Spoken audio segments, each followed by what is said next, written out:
Okay. Hello, everyone. Hello. Hello. Hi. Hello, everyone. Much better. We have a little bit of a technology here issue, but it's all fixed now. Hi, everybody. Good, I'm glad that it's working. Hello, Lena, how are you?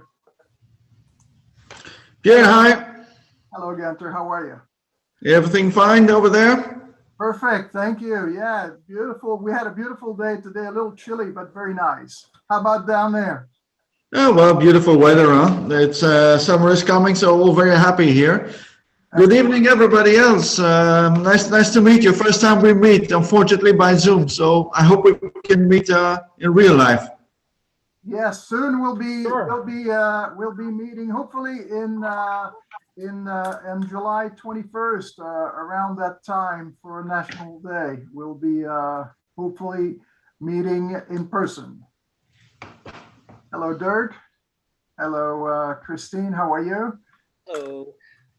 Excellent. Thank you. Hi. Hi. Hello, Jeff. How are you? Hi. Hi. Hi, Olivier. We've got a few people coming in. It's coming. We've got hi, Cyril. How are you? How's everything in Oregon? Very well, Pierre. Hi, everybody. Delighted you let me participate to this. Hi, Günther. How are you?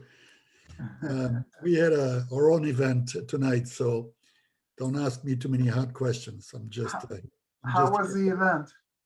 Actually, the event was, from my point of view, very good. But we had 350 or so registrations and 140, 150 or so who watched it. Now, of course, you cannot really count who was next to the spouse or a partner or whatever. So I lost a bet, which was a bottle of wine for the highest participation. So that's a terrible side of the story. But all in all, I think people were happy. Okay. Enough about my stuff. All your stuff. Right. Hello, Kuhn. How are you? It's kind of screwed up. So we have right now, we're 21. Hello, Saskia. Hello, Eric. Hello, Herb. I haven't seen you in a long time. Let's see. Hi, Pierre. Hi, how are you? I'm good. Thank you. Good. Looking forward to the talk. Good. Yeah, we've got a great talk coming up soon. Still waiting a little bit more time.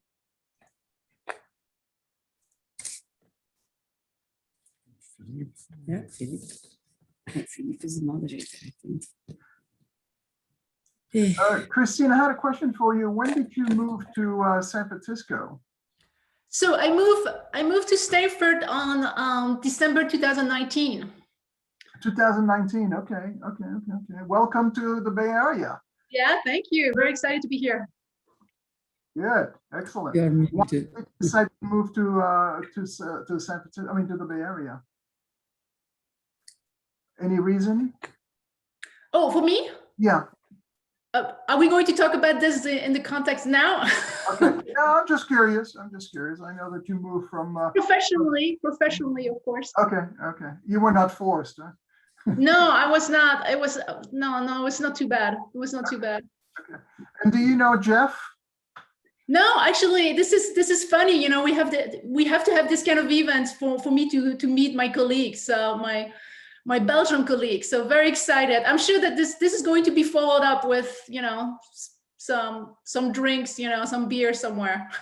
Well, I hope. Exactly. That's what it's all about, right? It's to see each other, meet each other, and that's where we're here for. Mm-hmm. So let's see here. I think we have about 28 camera going. So I think we can start right now the meeting. It's 8:01. Good evening, everyone, and welcome to the Belgian Club of Northern California, April 8th at 8 virtual event. Meet Belgians teaching at Stanford University. First, I want to congratulate the Stanford women basketball team for a fantastic win at the NCAA tournament this past weekend. What a remarkable win. Yay! Hello, my name is Pierre Smit. I am the president of the Belgian Club of Northern California. We are a social club meeting every so often to enjoy some good time between Belgians and friends living in Northern California. With the pandemic, COVID-19, we developed a totally new strategy where we meet virtually. Last year, we had 4 different meetings, virtual meetings. First of all, we had our 3 Belgian trade commissioners. Then after that, we had Anne de Geest presenting her research on COVID-19, followed by a virtual celebration of our Independence Day. And then Harold de Blander, our board member, Harold de Blander spoke about real estate in time of COVID. In 2021, we started a monthly series of presentation happening on the 8th of each month at 8 p.m. with club members talking about their passion or their business.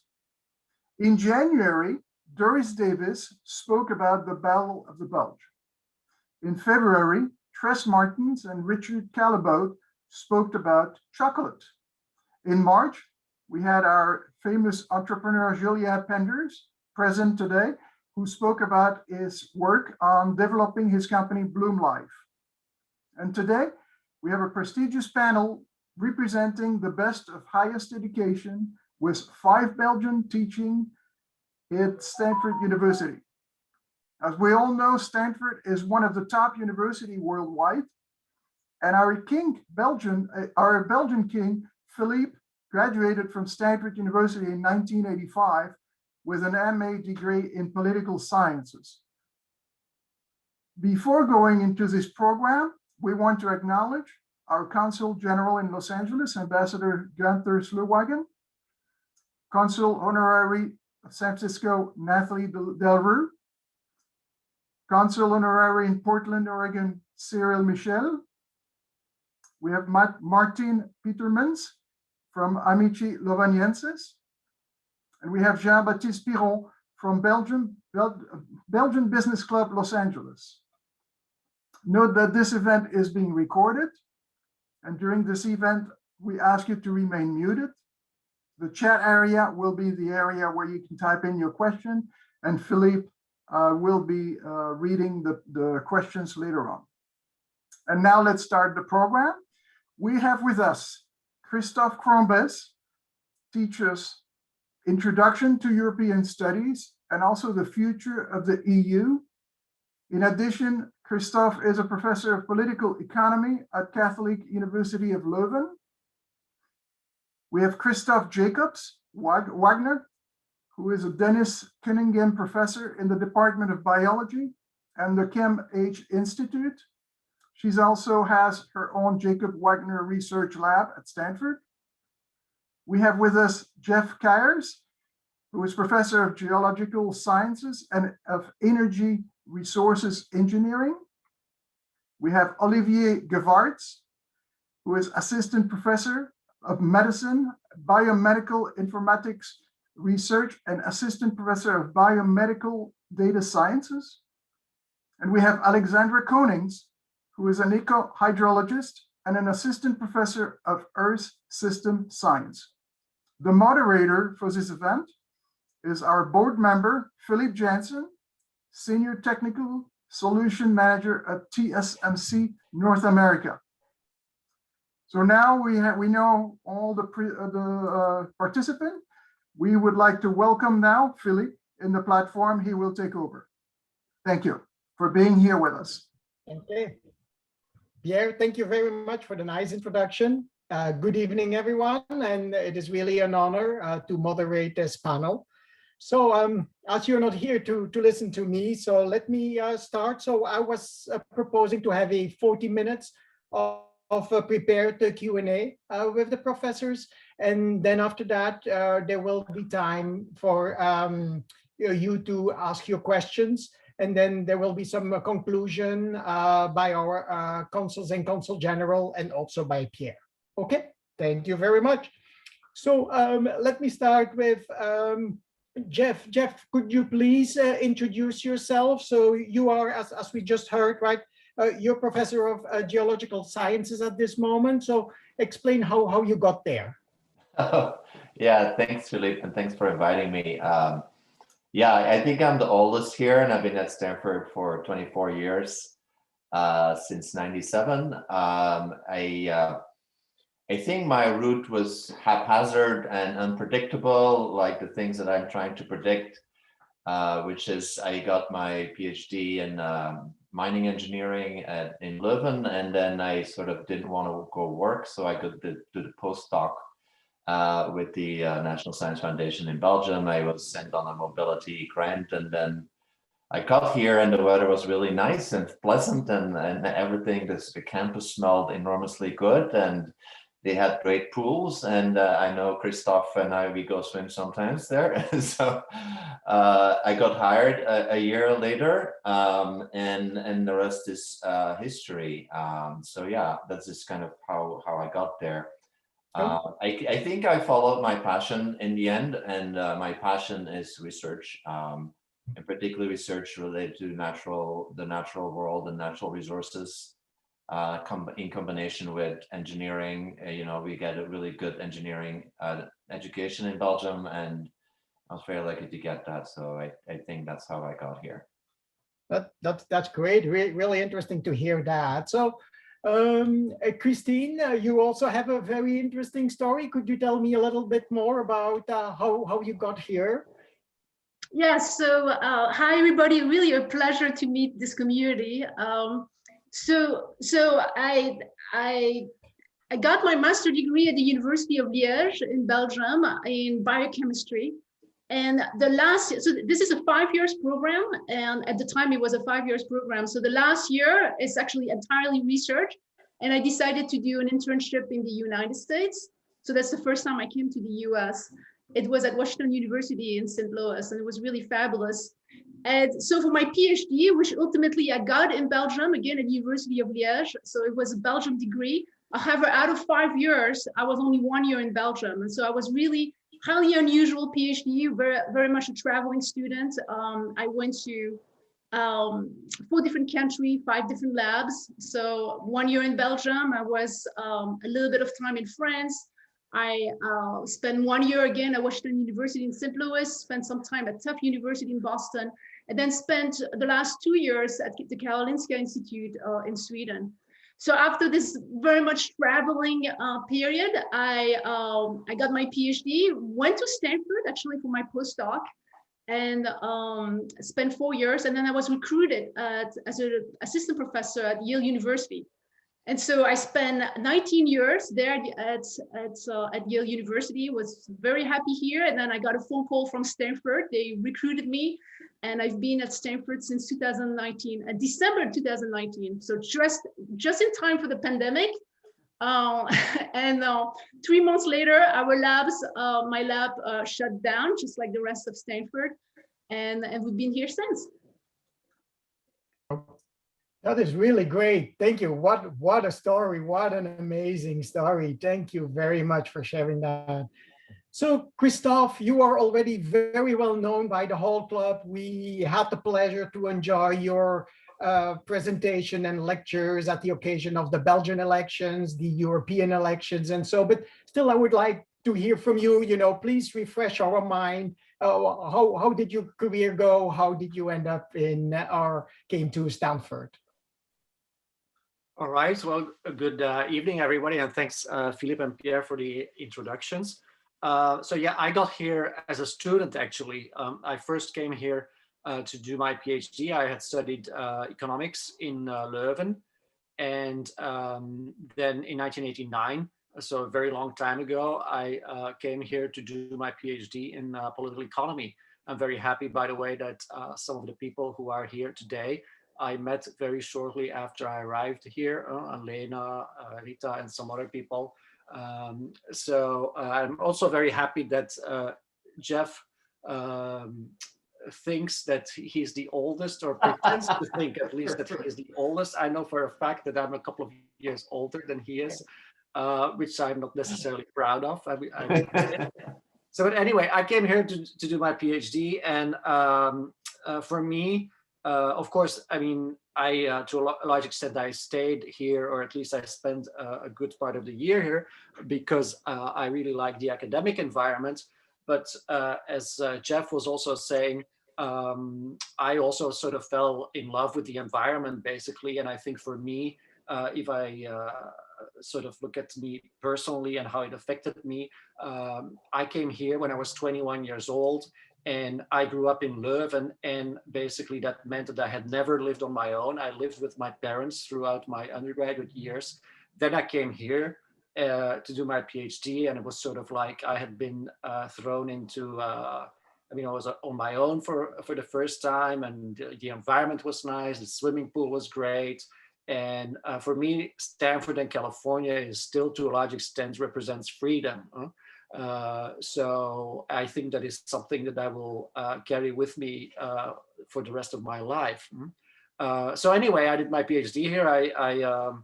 I enjoyed it, and then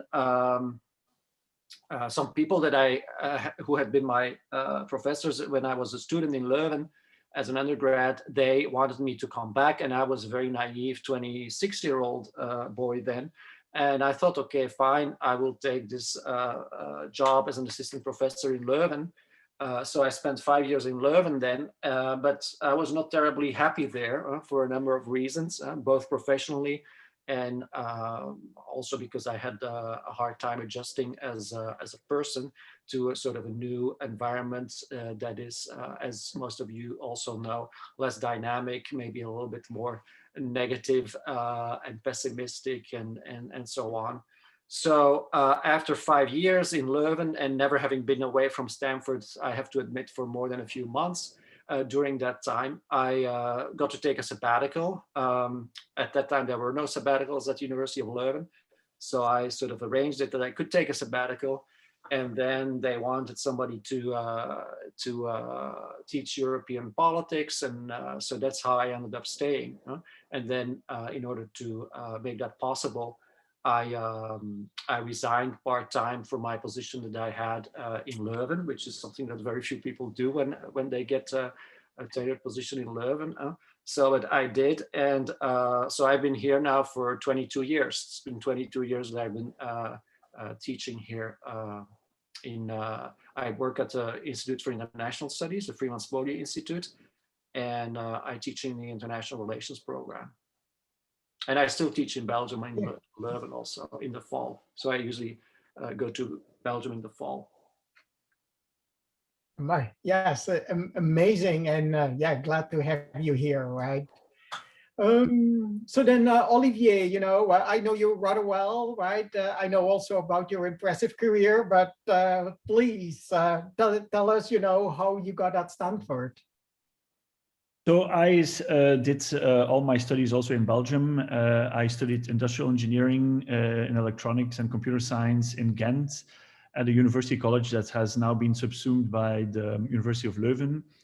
And then I also moved to Leuven. I did an additional master in artificial intelligence in Leuven, and then my PhD in bioinformatics.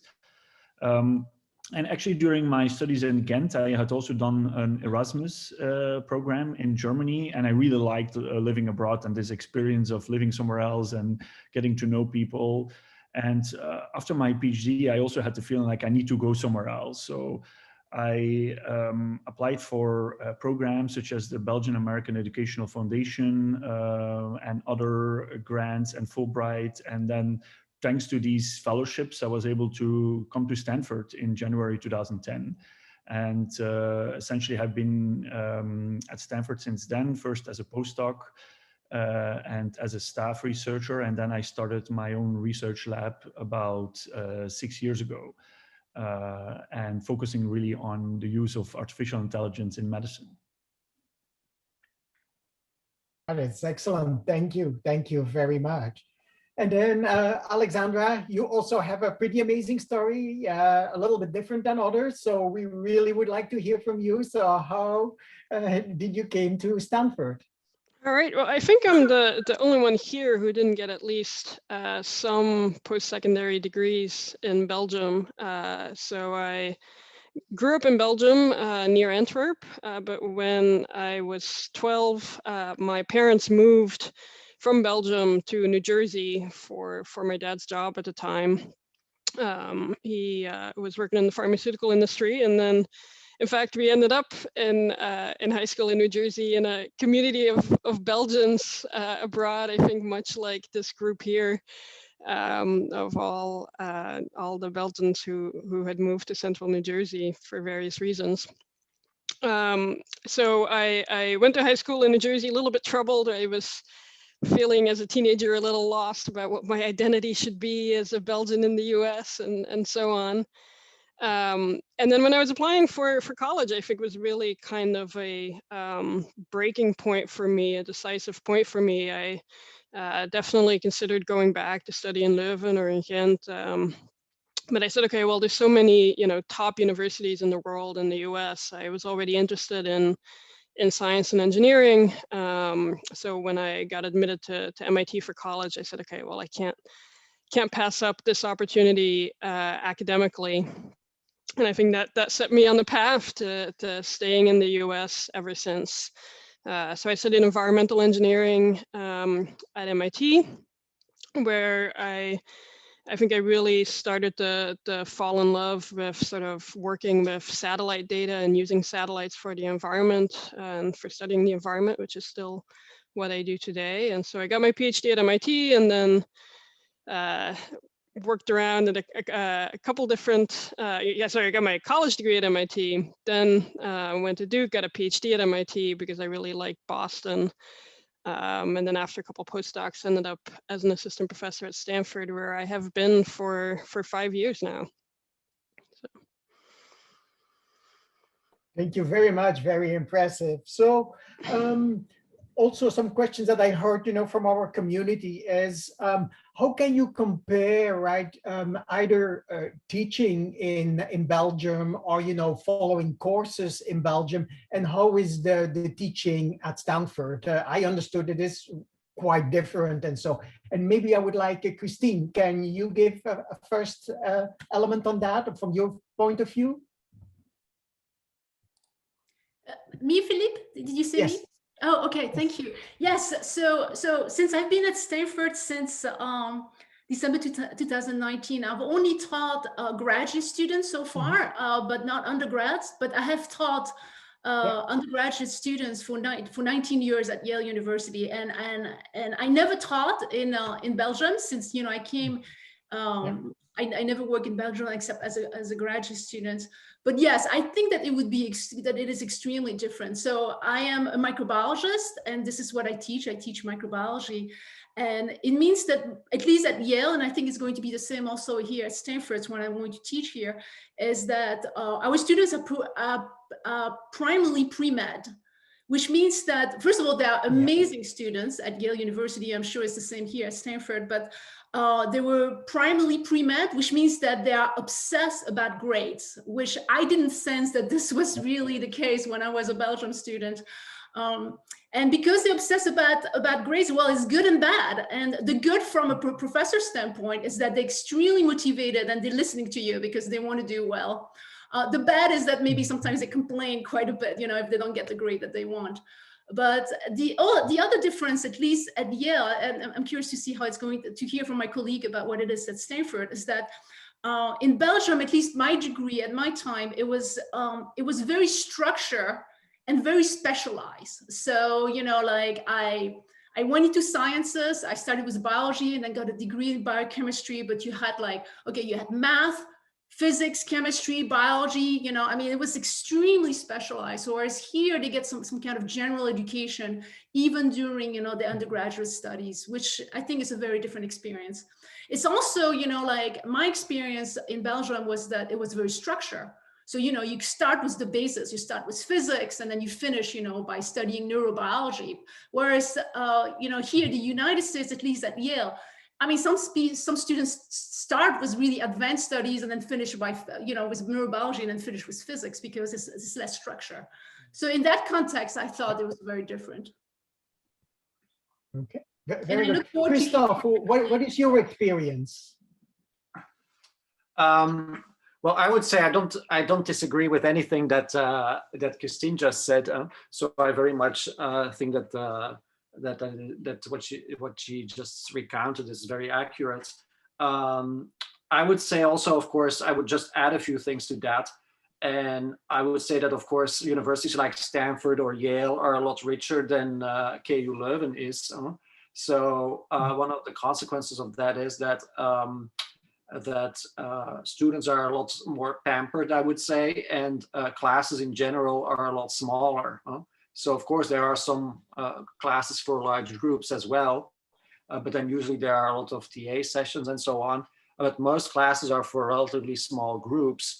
And of course that allows for a lot more interaction between the students and the teachers.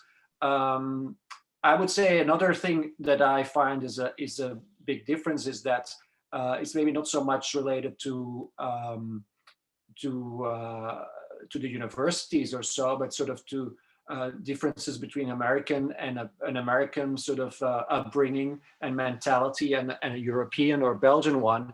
And that is that I think the American students in general are taught from a very young age to be more assertive, and they are more self-confident also.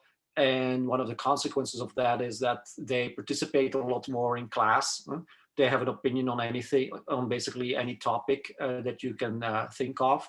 I'm maybe drawing a little bit of a caricature now, and maybe that's not so much so in sciences, but when you're talking about Brexit or something like that in your class, then it's relatively easy for everybody to have an opinion.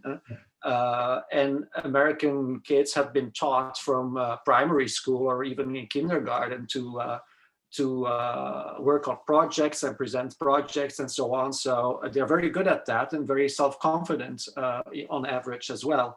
And I think that's not so much the case in Europe in general and in Belgium in particular. I mean, students are a lot more passive, and that's sort of the way not only the educational system has been set up for ages, but also I think the way people are raised, kids are raised in Europe. Now, I do think that things have changed a little bit in the Belgian or Flemish, at least, educational system.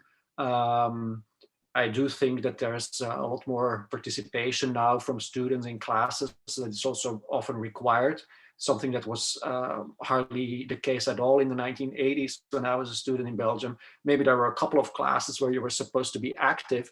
All the other classes, you just went to listen to what the professor was telling you. And if you thought he was not all that good a teacher, which was more often the case than not, then you didn't go to class and you just studied for the exam. So there's a lot less of that right now, I would say, in Belgium than used to be the case. It's become a bit more like a US system where students have to do all kinds of works, homeworks, group works, presentations, and so for a lot of classes. So I think that's definitely one of the things that has changed. Another thing, of course, that is different from when I was a student in Belgium is that now, as a result of the Erasmus program, but also as a result of sort of the European movement towards a bachelor's master's system which provides a lot of European students the opportunity to study 3 or 4 years in their home country and then do a master's elsewhere. There are a lot of international students now also at the university like Leuven. When I teach there, this past year was a little bit different because of COVID, but usually there's a third, a half of the students or so are non-Belgian students. So that also changes the atmosphere a little bit. I mean, I can fall back into stereotypes, but if you have a few Dutch people in your class, you can expect a lot more assertive an attitude from students than from the average Flemish student. So that also changes the atmosphere and has an effect also on the Belgian or Flemish students, I would say. Yeah. Well, yeah, that's very nice summary of what you have seen. And so, Alexandra, can I ask you to add something to these visions or reviews? Yeah, I mean, like I said, I haven't studied as much or taught as much in Belgium as most of the other panelists. But certainly from what I remember of my own schooling in Belgium before college, you know, and yeah, everything that Christophe and Christine has said has rang true. And maybe I'll just go back briefly to what Christine mentioned and add a little bit more of a positive note about the Belgian educational system, just to balance out the positives and the negatives, is that, you know, one of the I think challenges and opportunities a little bit teaching at a place like Stanford is that there's extremely uneven preparation among the students. So, you know, I feel very fortunate to get to teach students who are clearly all very talented, for the most part, relatively active in class, like Christophe mentioned. But certainly I think there's, because the sort of high school education here is controlled so locally, there's a bunch of students who come in just from backgrounds where they didn't have that many educational opportunities available to them. And you can tell that, you know, even though they're very talented and willing to work hard and eager to learn, their background technically is not as strong. And particularly if you're in sort of a more technical field then, and there's certain mathematical background and the like that they just have to know, that can be a little bit of a challenge from a teaching point of view. And maybe someone else can chime in to correct me if I'm wrong, but I would imagine that variability is much lower in Belgian teaching. Okay, interesting. Olivier, can I ask you to add something to that? So I didn't do any teaching in Belgium, and I teach one class here at Stanford in the fall. So one thing to realize is that since I'm part of the School of Medicine is that we don't have any undergrads, so we only teach graduate students. So that's a very different teaching experience in a way, because it's very small groups, like 5 to 10 people, and that's already like a large group almost, because the topics are very, very specialized. So, and then, yeah, in these groups, I can sort of echo all the previous comments, right? So people are very participatory, are well prepared, and these are very advanced students already, right? Because they're in a PhD program or they're in a pre-med program or something like that. So, and yeah, that's a very different situation compared to maybe college education in Belgium, right? Where we have very big groups, and where teaching is sort of more sort of in a passive way, right? Versus a graduate class at Stanford. Right. Okay, thank you very much. And Jeff, what's your experience? Yeah, I think I have similar experience as Alexandra. So, so I studied engineering, which is, as you know, bookkeeping here in Leuven, and yeah, the experience is so vastly different. I mean, you start with 600 students in an auditorium, and there is one teaching assistant. So that's it, you know? So you have absolutely no contact with anybody. That was at least my experience. What that meant for me was that I just gave up going to class. I just never went to class. What I did was at the end of the year, I got the books, which were this stack of things that were copied to go get them.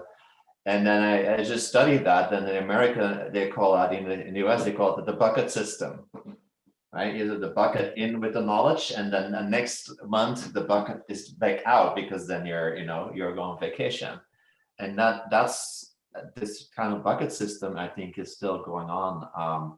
What we do have, though, in our advantage, as Alexandra said, is that if you do any of the fundamental sciences or engineering in Belgium, then you get an extraordinary, very good and basic education that they don't have here. They just don't have it. What I've done is I've taken a first eerste kandidatuur, so the first year textbook in numerical mathematics, and I made an advanced PhD course. That's the level of difference. So you have, where we are, the entrance exam for doing engineering in Leuven that is like advanced PhD material here. It's you know, it's like that. And that makes teaching hard for me, because I teach math and I teach, you know, all kind of stuff like that. And I get such a great diversity of knowledge. People who have, say, I teach like Olivier, I teach data science. There are students in my class, they've never heard about probability and they are doing a PhD degree. So that's kind of the situation. So I personally don't agree very much with the liberal arts education. I very much agree with our viewpoint in society is you want to do liberal arts, you do that on your own. You want to go to the museum, the opera, you want to read books, you know, you do that on your own. If you want to study engineering, I don't need no history. I can read history, right? So I feel a lot of time is spent in the US on extending high school. And doing that, there's a lot lost, particularly when you go to major in a certain field. So I'm not too unhappy with the way I did it in the end, the Okay. way. Yeah. Great. Thank you very much for all your views. I think, yes, I kind of agree, right? I hire regularly people, right? Both foreigners and students who went through the American system and also coming from Stanford. So I do see these different styles in their work, and of course for me, you know, if I need to coach them, you know, which are the gaps they have and how to fill in the gaps. So I think, thank you very much. So of course, this year it's and last year, right? The pandemic is a big problem also for you for teaching, and so maybe I would go back to Alexandra. So how did you experience, you know, teaching during the pandemic? How different was that from your previous experience? Could you tell me a little bit more about that? Sure. I mean, I think the number one experience is that it's just a lot more tiring.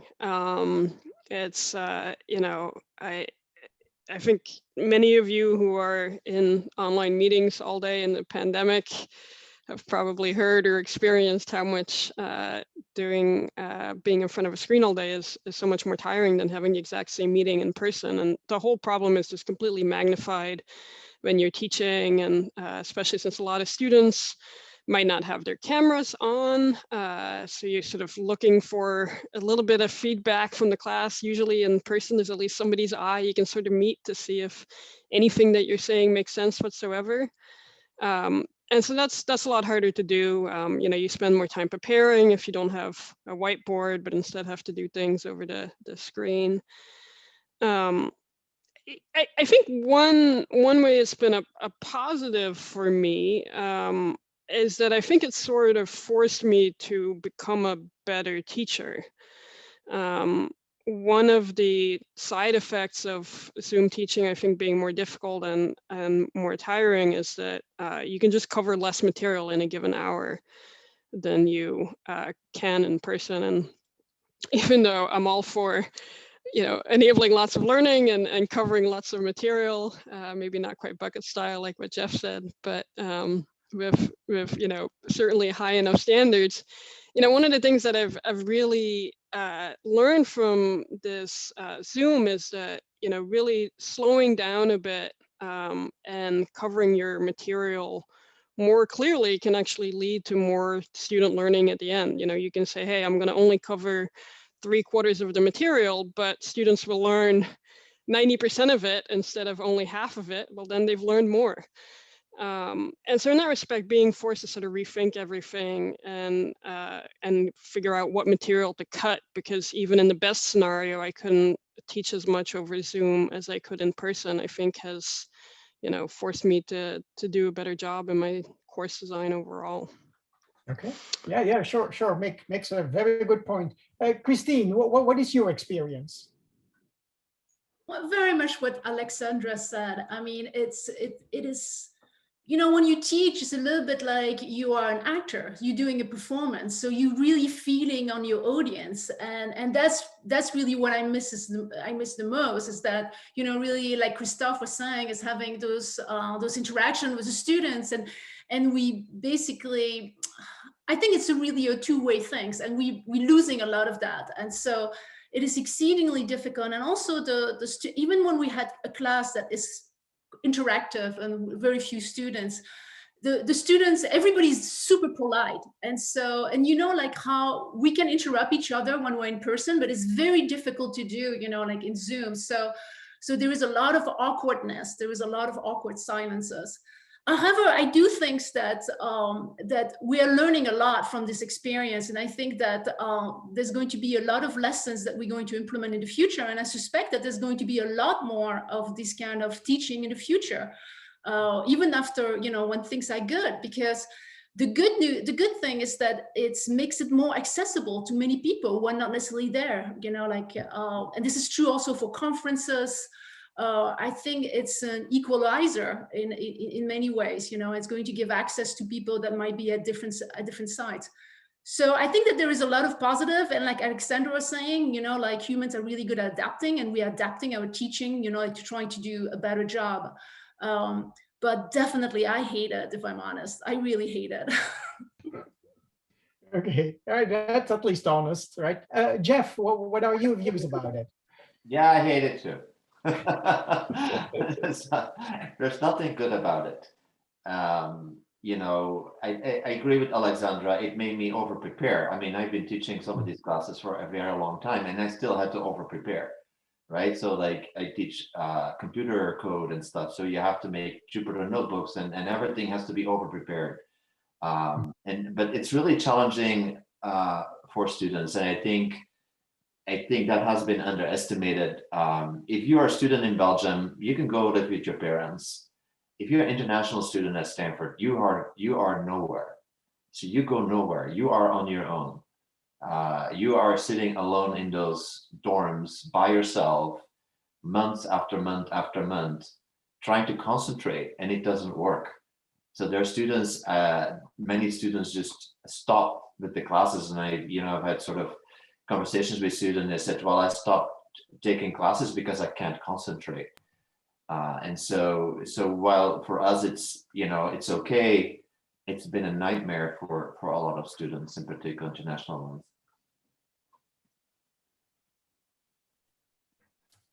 ones. Olivier, what are your views about teaching in a pandemic? So my experience has been quite positive, actually. So I teach only one class in the fall, and it's a rather small group, and it's a quite interactive class.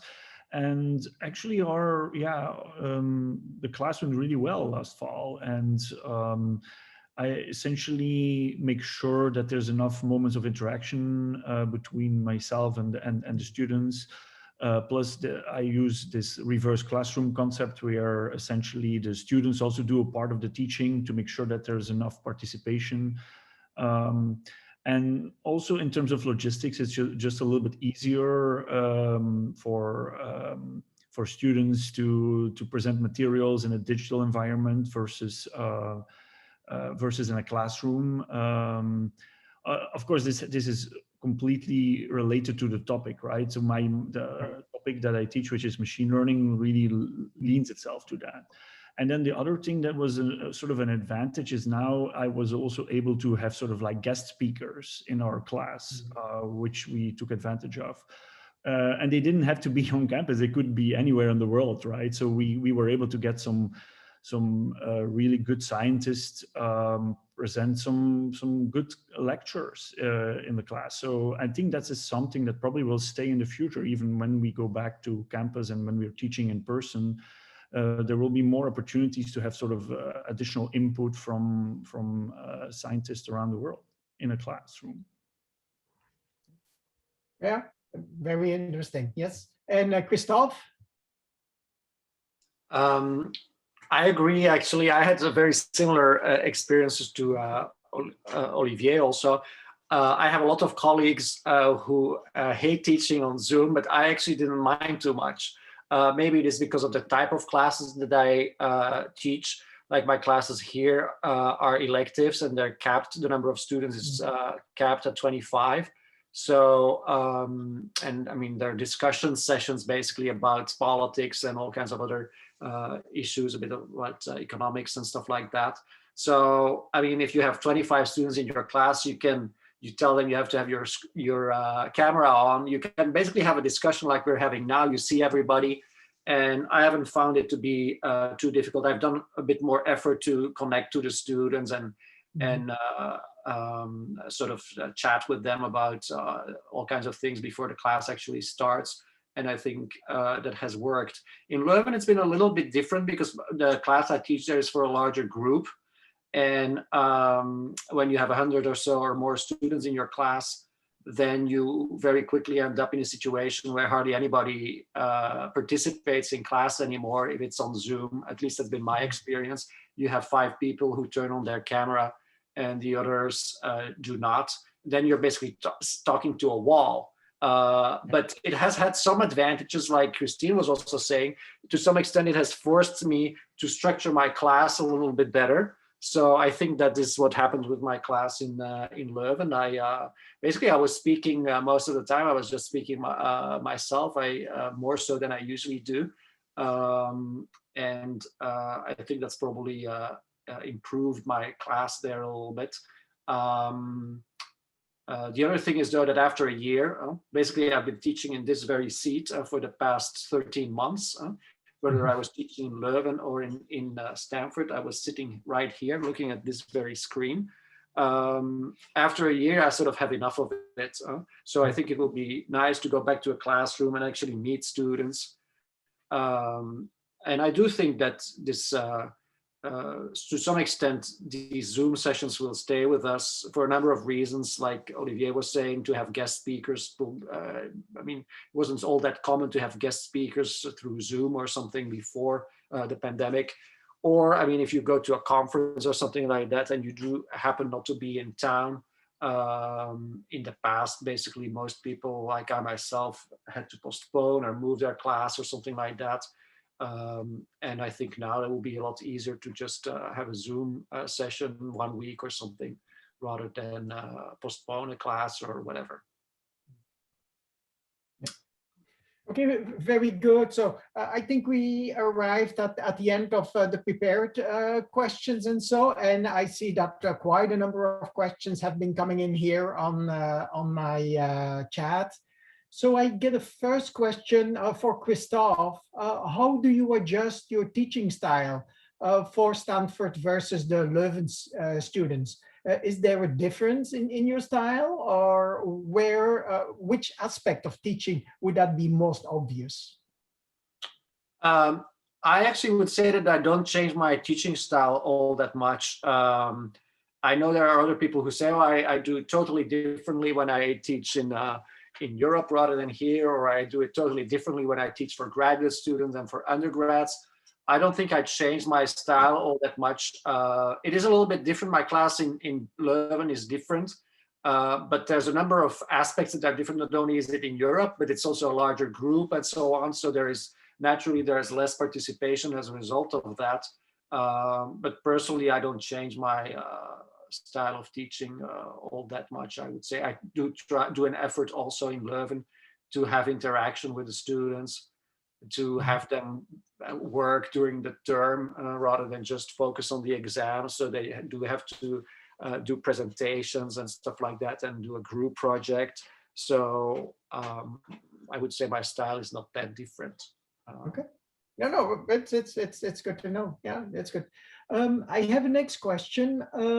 For a university like Stanford, what are the points of the criteria that you look besides the straight A, right? I think it was Christine who was saying, yes, they're very driven for getting very high grades because that's so important in the American system, right?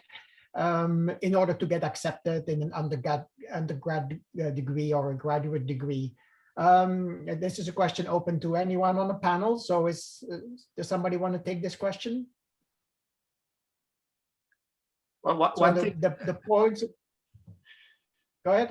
One thing I would say is that basically, except maybe for PhD students or so, faculty members are not really involved in, or teachers are not involved in the application process or so. So I don't really know much about the way Stanford handles its application procedures and its selection process.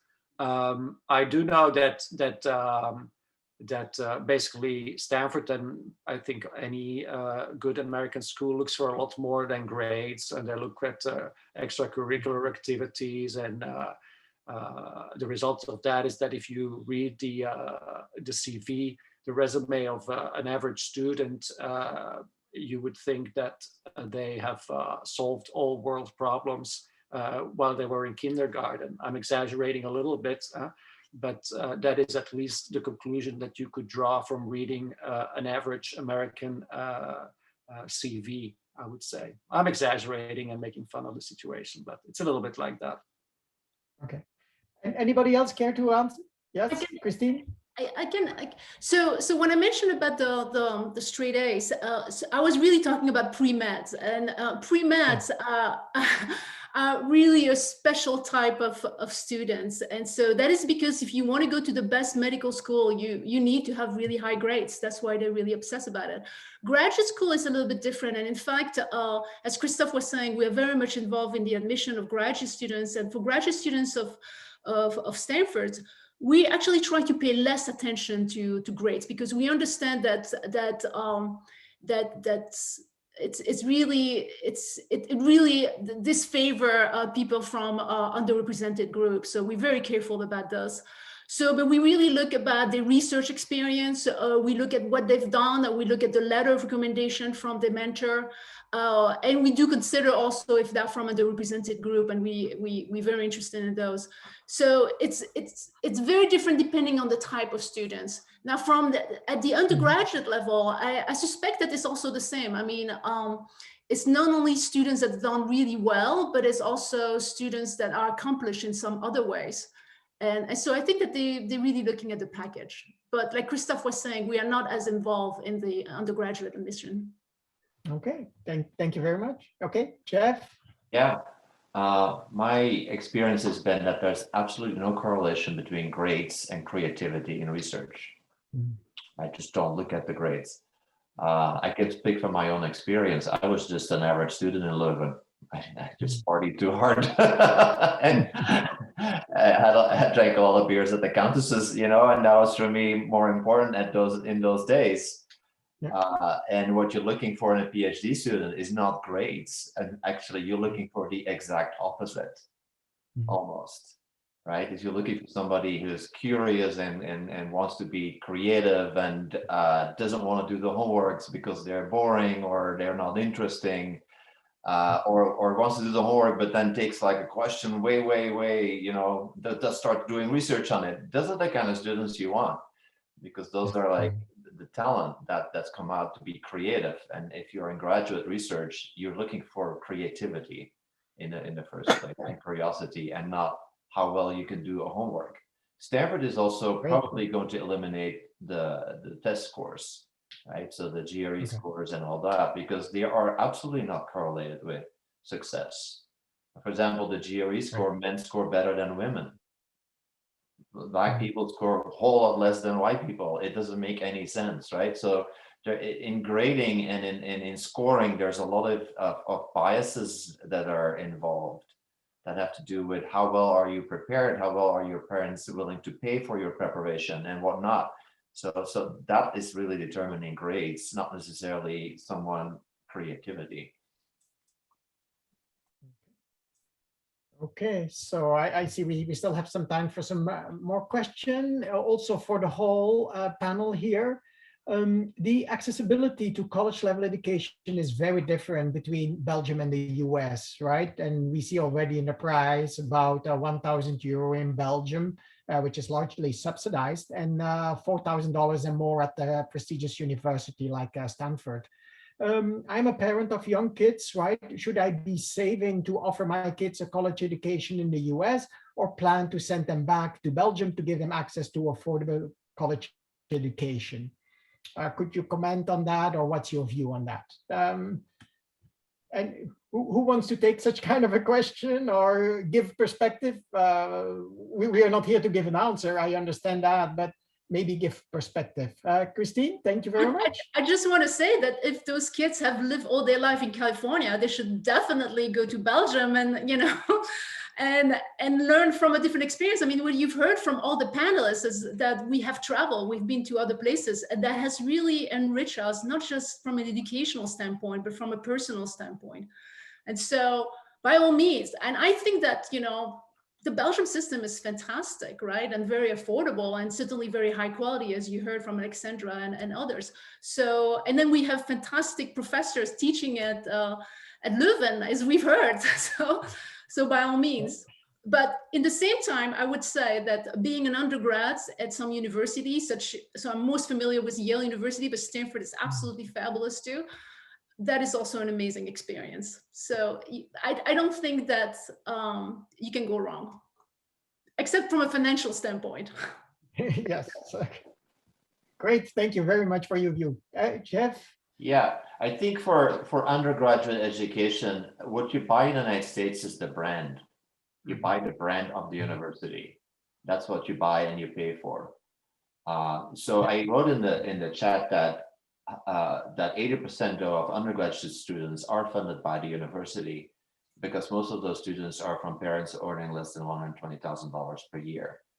So if you, most graduate students, and I think there's a huge difference between graduate education and undergraduate education, right? So I like the undergraduate education in Belgium for the reason I mentioned before, is you learn what you want to learn in the area you want to learn it. You don't get all these other things you don't want to learn through a university system. While the graduate education, when I did my PhD, I did everything on my own. There was no classes, there was nothing. I'm sure that's changed now. I just spend my time in the library and on my computer, and that's all. Here we have much more interaction, we have groups, we have projects. You have so many great research groups that you have access to, while our professors spending a lot of their time undergraduate teaching or doing bureaucracy.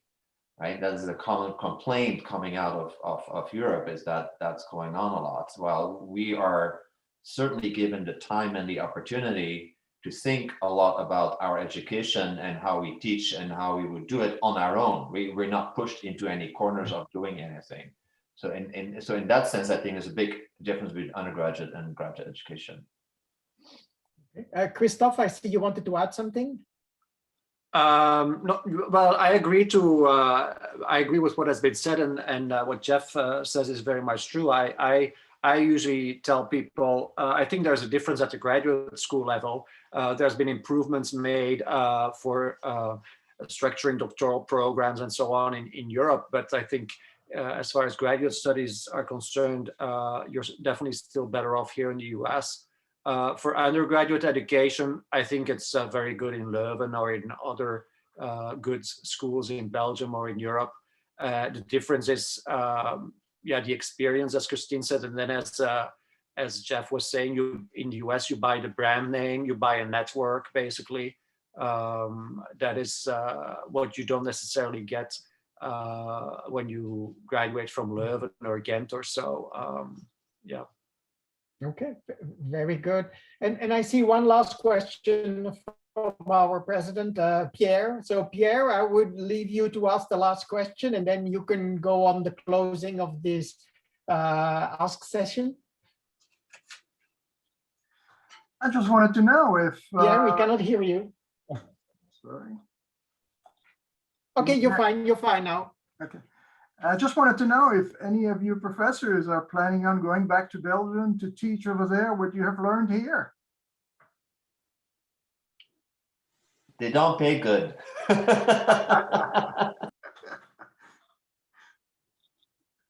Number one reason. I certainly hope to take a sabbatical in Belgium at some point. So for short periods of time, perhaps. Okay. Christophe? Well, I teach in Belgium every year, so even if I'm seated here, so I did it already. Maybe in the summer, but I don't really have any plans at the moment. How about Christine? No plans either. No plans either. I'm married to an American. I don't see myself ever going back to Belgium for sure. And I mean, I love it here, to be honest. I think this is great. So no plans. But of course, I love to visit for sure. but not to work. We'll import some beer for you. Exactly. Well, thank you very much to the panel. Thank you very much to everybody and to Philippe. I think our honorary consul, Natalie, wanted to say a few words also. Natalie, please. Hello, Pierre. It's nice to see you, everyone. I've been missing all of you in person. 1 year has been a long time. And so I wanted to say thank you to Pierre and Philippe for organizing this event today. Your enthusiasm and creativity with these events, have really helped the Belgian community, staying connected during this year. So it's been great. And sorry, Julien, I missed the Zoom last time. But we've met before, and so I'm glad that you could do that. And also a few words to say that it's so nice to hear these success stories from these amazing professors. And so Alexandra, Christine, Christophe, Jeff, and Olivier, congratulations for making a difference in the academic world with your impressive achievements. I mean, that is absolutely remarkable. And thanks for sharing your insights today. I think it's really very interesting for everybody. So have a great evening. Thank you very much. Thank you very much, Natalie. And I think we have the final word from our Consul General in Los Angeles, Ambassador Slurwagen. Yeah, Pierre, thank you very much, and thank you for organizing yet again this an interesting evening, showing diversity of the Belgians in this case in North California. I would like to thank all the panelists of sharing your experiences during COVID and sharing your experiences and showing the difference between Belgian universities and American universities. Myself, I did my law degree. I took my law degree at the VUB in Brussels. And afterwards, I took a master's program of international law at the VUB as well.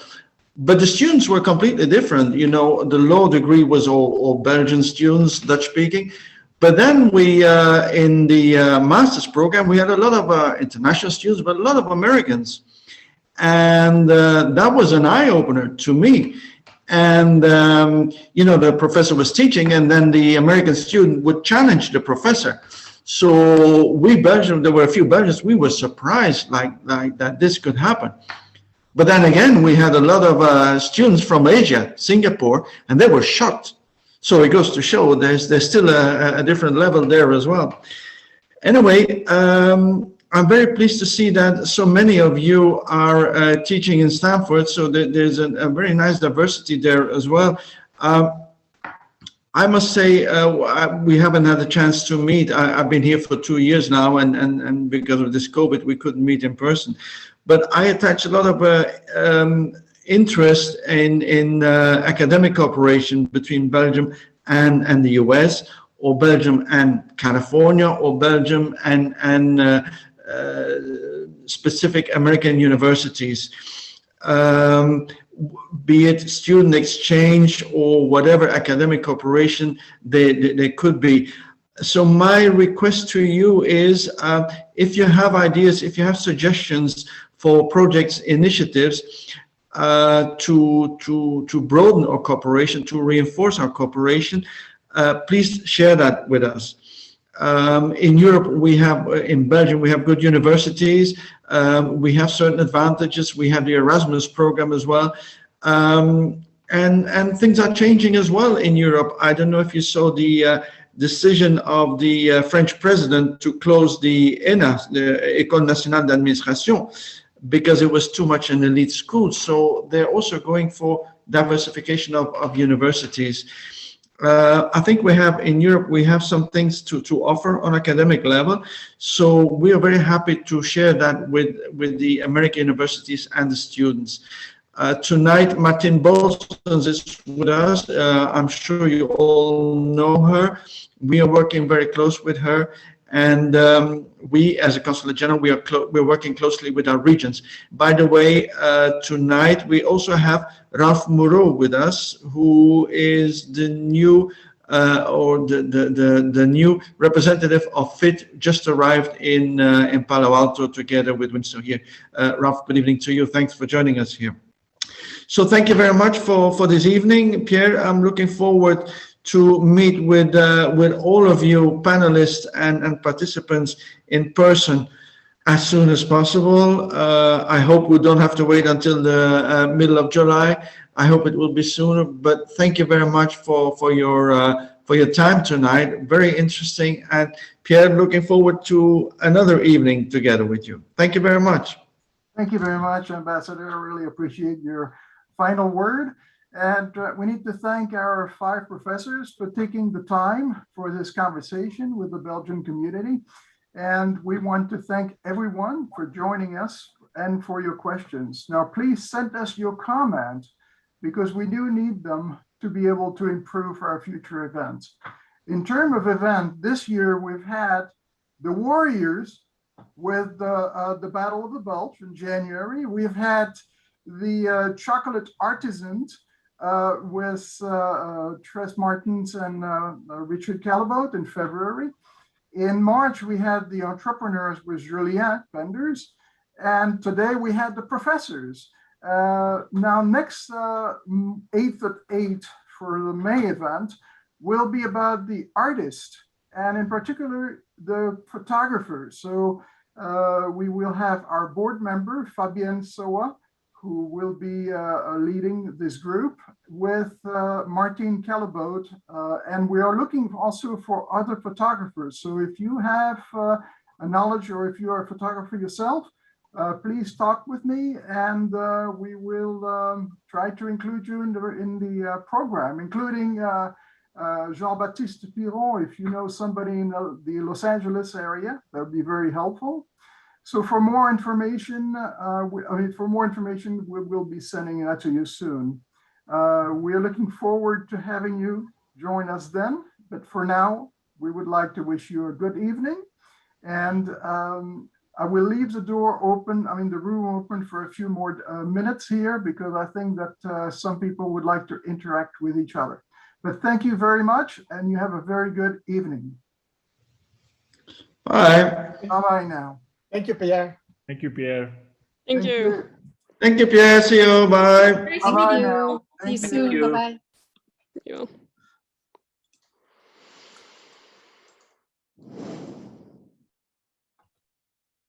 Bye, Martine. Bye, Mick. Bye, Thierry. Bye, Marie-Jeanne. Goodbye, Dirk. Goodbye, Lena. How was everything, Thierry? Good. I'm looking forward to your recording because I was only able to join 20 minutes into it tonight. Okay, that sounds fine. How was everything, Mick? Dirk, you are a photographer of the cosmos. That would be nice. Dirk, you heard it. You should come and talk about photographing at night, the stars. There we go. How was everything, Mick? I can hear you. You're muted. Yeah, I was saying I was just writing an email to Pierre and Fabienne that perhaps I could add the section on astrophotography in that. Zoom. Yeah, that sounds perfect. I think we that love would be it. awesome because it's such a specialized but fascinating space. Fantastic. I remember getting my 4th grader son out of bed and introduce him to lapse photography to photograph an eclipse in the middle of the night. There we go. And it was really interesting. Mick, you're muted. We can't hear you. There we go. Astronomy could be a program by itself, no? Yes, it could. Yeah. It could. It's kind of a little difficult to see what level to start with. Yeah. But I could talk about certain things, like kind of one interesting story is always where we come from. What the material that we're made of, it's coming out of stars that exploded as supernovas, which is a pretty fascinating story. Yeah. That by itself, could nearly fill, 45 minutes. Yeah. Yeah. So. This is a pretty exclusive group of former presidents. La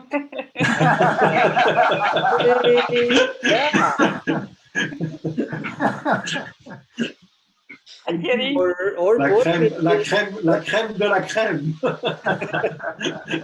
That's it. Yeah.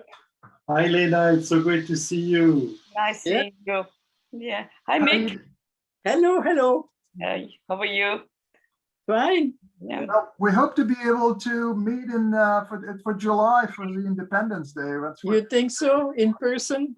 That's what we should. Is everybody vaccinated? Yes. Yes. Yes. Double. Yep. Double. We all are. So. Yeah, by July, certainly everybody will be. Yeah. I think we should be able to do that. Yeah. Yeah. Let's have a party. Yeah, and Pierre, during this meeting, I did send a couple of messages to Jean-Baptiste Pierrot from the Belgian Business Club. Yes. And they're open to doing a joint meeting again. Great. At like Jean-Pierre Wolf Winery. Great. In San Luis Obispo. So that was 18 years ago that we did that. Wow. He was not here, was he? That was in 2002, and that was in San Luis Obispo. Yeah, but Jean-Baptiste was not there. That was with Wolf. His name was Wolf. Yeah. Jean-Pierre. Jean-Pierre Wolf. Yeah. Yeah. We met him a couple of 2-3 months ago when we went to watch SpaceX launch in Vandenberg. Oh wow! So we went by the winery and we had a great time. What you mean? You had a great time, or you had a great bottle of wine? Those two tend to go together. That's good. That's fantastic. By the way, now that I live in Livermore Wine Valley, if we wanted to do a Belgian Club wine event, I can help find a good winery to do. Yep. That sounds good. We had one time in Livermore, right? Yeah, I organized that. That was one of the bigger wineries, and then it was very. Concannon? Yeah, that was Concannon, and then I tried to do it again like 2 years later, and their venue fee had gone from $500 to $5,000. Yeah. It becomes very expensive. Yeah. Well, we're wine club members with 3 wineries, and I think one of them could be a good possibility. What's the one behind you here? What is your background, Thierry? The one right behind me is Retzlaff Vineyard Winery, and they're 100% organic vineyards. They make some excellent wines, and it's like literally in my backyard. I mean, we walk to the winery in 5 minutes. Do any of you?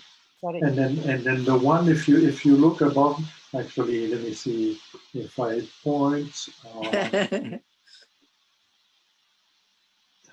Do any of you remember over here is it's Page Mill Winery, and it's really interesting because the founders of that winery were Dirk and Olme Stark, and he was a parts salesman in the high-tech industry, and then he told his wife, hey, what do you think about my leaving work and starting to make wine? And she said, you do whatever you want, just don't talk to me about it. And so he basically excavated a basement under their home in Los Altos Hills on Page Mill Road, and he started to make wine. And then his son, after he went to Europe after college, and was able to take some experiences in French and German wineries, came back and started to work with his dad on the winery, and then his dad retired, and the son took over the winery, but they were limited to 1,200 cases in their basement on Page Mill Road, and so the son moved the winery here in Livermore and called it Page Mill Winery still. And I have a really good personal relationship with him already. they could be a really good opportunity for the Belgian club. It's a very homey winery, excellent wines. So and every month he teaches a class on wine tasting. You know, getting to learn wine. So obviously with COVID, it's been harder, but they're reopening. Actually, they reopened as of the 1st of April. Lena, you wanted to ask somebody. Yeah, I wanted to ask, talking about Livermore. Do you remember Christian van Oetriver? And you were bands there for the Belgian club and his restaurant. Does anybody know anything about him? He went back to Belgium many years ago. And is his son here, still here, the photographer? That I have no idea. I don't remember. I have no idea. Yeah. No, Lena, he do you went. still hear from Christine Boekert? Yeah, just through Facebook. She's doing well. And you know, she, of course, it's a big loss for her, but she seems to have very good contact with her children. One of them is living with her. Michael is living with her. And then Peter is back in, not Mozambique, Madagascar. But she lives on his farm in France and seems to be doing well. Good. Adjusting. Yeah. Okay. Very good. Well, thank you very much for coming. Thank you. Thank you, hope you had Pierre. a great time. Great job, Pierre. A great event. Thank you. This 8 at 8 is a really great initiative. Great. Well, we're looking for photographers now. Yeah, okay. And painters. Well, Fabienne can spend the whole hour on her own. But Yes, Fabienne can, definitely. But it'd be nice to have some kind of interaction. No, you should have others too. Yeah, right. Exactly. Yeah, it'd be nice to have interaction to see a little bit of different aspects. Yeah. And by the way, she had a big operation and it went well 2 days ago, but she's back home and she's okay. Yeah, that's why I couldn't contact her earlier. Yeah. I guess one day we can even have a Zoom meeting of ex-board members. Right. Well, that's what I was thinking. How about the presidents? Yeah, or ex-presidents. Let's see, who are we missing between Sophie? Sophie, yeah. And Claudine and Inge. Inge Keupens, Yeah. Friket before me. Yeah. Inge I see a lot because we're neighbors, so. Who? Inge. Oh, Inge, yeah. Yeah, we're neighbors, so. And you watch movies. Yes, we have movies. Actually, last weekend on Saturday, we even had a band playing in our cul-de-sac. Oh yeah, how was that? Oh, it was great. It was soul music, and it was a band. They were actually on the news because they're out of Berkeley, and that's what they're doing. They go play in people's driveway. They set up the whole band and they play in the driveway, and we kind of, we shut the street off, and we had we all sitting outside, and we bring our bottle of wine and sit or dance or whatever. Excellent. Okay. So excellent. Very cool. It was a fun evening. Very good. Everybody is so, we all want to have some more social contact. So yeah. That's right. Yeah. Well, you have a very good evening, and thank you for coming. Thanks again. And you have a good night. Okay. Yeah, right. Bye, everybody. Bye. Thanks again. Lena, where are you spending your COVID? In Palo Alto or in San Francisco? Yeah, I've been here for the last year and a half. Oh. Yeah. John comes, a few times a week. We see each other a few times a week, but for the rest, we are just on our own. You're in Palo Alto, okay. In Palo Alto, yeah. Okay. Yeah, I'm gonna try. I'm gonna try and go to Belgium as soon as things get a little better over there. Go and see my mom while she's still okay. Yep. Okay. But the vaccines will help. So all right. Okay. Yeah. Hope to see you in July in person. Bye. All right. Allez les présidents. Bye bye.